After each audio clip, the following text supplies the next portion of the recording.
Good evening, Toastmasters and guests.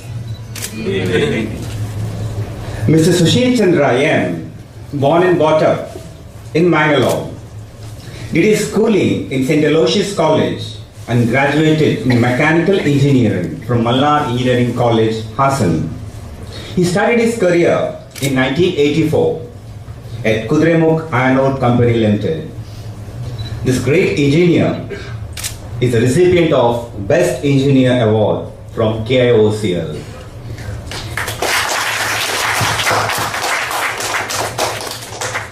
In 1992, he moved to Mumbai, worked for Mrs. Devi Power Gas India Limited, an engineering project consultant firm, as the principal design engineer.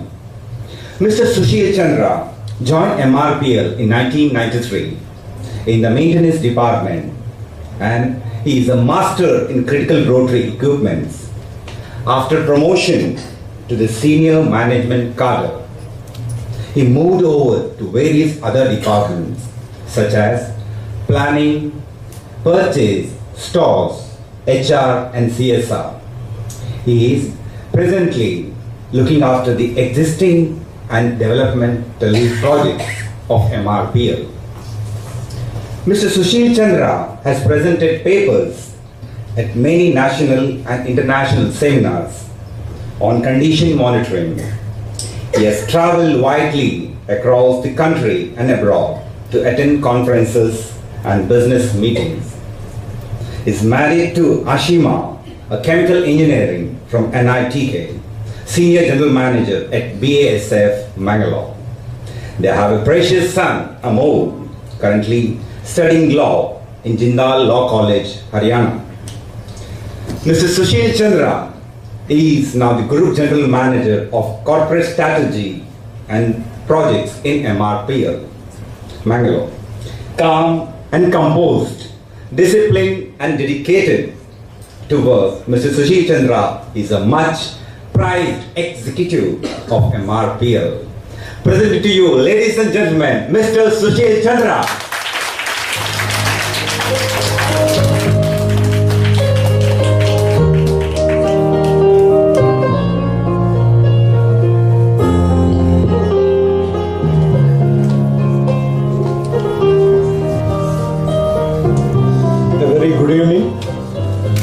Gorgeous Toastmaster ladies, as Bhaskar has rightly told, Bhaskar and all the Toastmaster family in front of me and their families and guests.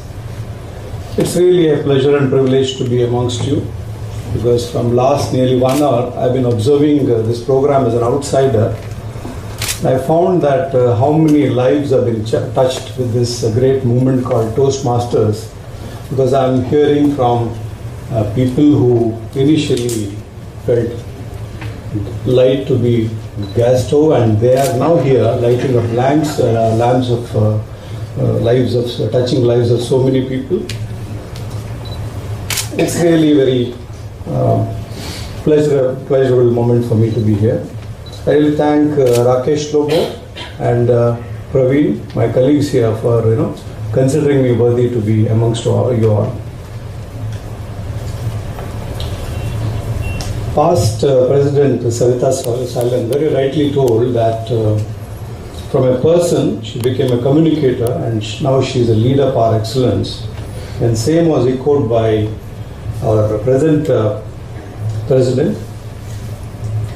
In fact, my journey into public speaking or communication skills started rather in a very, very dismal note. So I thought I'll take my personal journey as to how it has helped me in my own corporate life, so that some of you probably can get some insight into it. I still remember long back, probably when I was in 3rd standard or so, because my father always felt that you should develop public speaking skills. He used to push me into going through various elocution competition.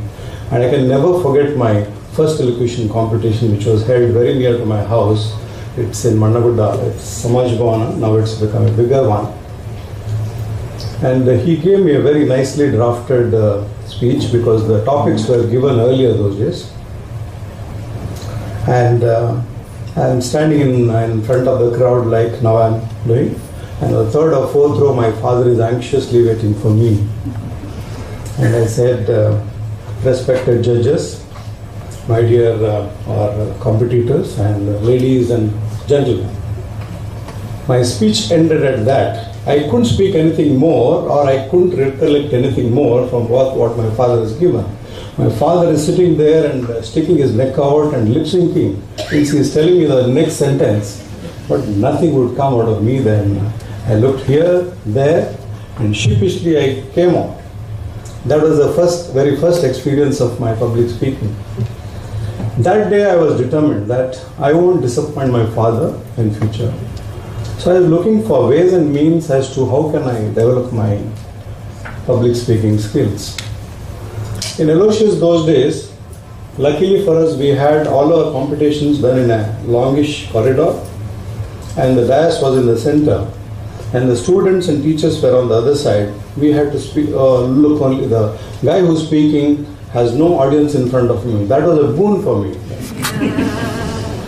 So I started my speaking, started honing my speaking skills, and I also felt that to beat those butterflies, as Madam Savita Sahil was telling, better to join some singing groups, because Aloysius was those days very famous for, very good for group singing things. So I joined the group singing and I was in a chorus. So that's why I started getting into stages more often, and I slowly started developing my public speaking skills. Then I joined my engineering college. Then I felt that I should participate in such competitions more and more. Again, I recall very funny incident there. Those were the days of pick and speak. When the speaker is speaking, the next guy get to pick the topic. And I got a topic called "If You Were a Mother." Well, I had a lot of my friends standing out there, and for the next 30 seconds I could think of something, but somehow I didn't muster enough courage to go and speak. I slightly went away, and again I got into an issue.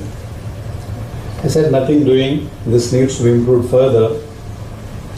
Then when I started my career in Kudramukh, and later on in Mumbai, and later on after in MRPL, I took whatever opportunities are there for emceeing, what Mr. Bhaskar and this lady is doing extremely good. I took up that on my own, and I was a kind of official MC for most of the functions. Probably this took away those butterflies now started flying in unison, as she said. After that, my greatest compliment which I have ever received for my speaking was in Bangkok. I published a technical paper there, and this particular conference was attended by all the Southeast Asian countries, professionals doing. Then probably my talk for nearly half an hour or so. After that, there is always a session of question and answer. So then the moderator sitting there asked, is there any question for Mr. Chandra? Not a single hand was raised. And he said, either you people are not understood or you have fully understood. And I presume that you have fully understood. Then after that, there is again a question and answer session. There are a few questions were there which I could answer properly. But the biggest moment in my life was, after the session was over, and I was walking through, there were a few participants whispering to themselves, and one of that was quite loud and clear. It was probably from a Pakistani counterpart. He said, these Indians, they know how to talk their way out. I still consider that as my biggest compliment so far. And later on, because of my emceeing in MRPL, people started noticing me. Probably that's why, from a technical man, I was called to handle HR. There I got a chance to be in many of these public forums like this one, mostly schools, where we do some kind of CSR and other activities, etc., etc. What I found there was, you have a crowd of children there playing around. They are mostly interested in their prizes and their drama or dance. They are really not interested in what you're talking. But still I have some esteemed guests talking for hours and hours.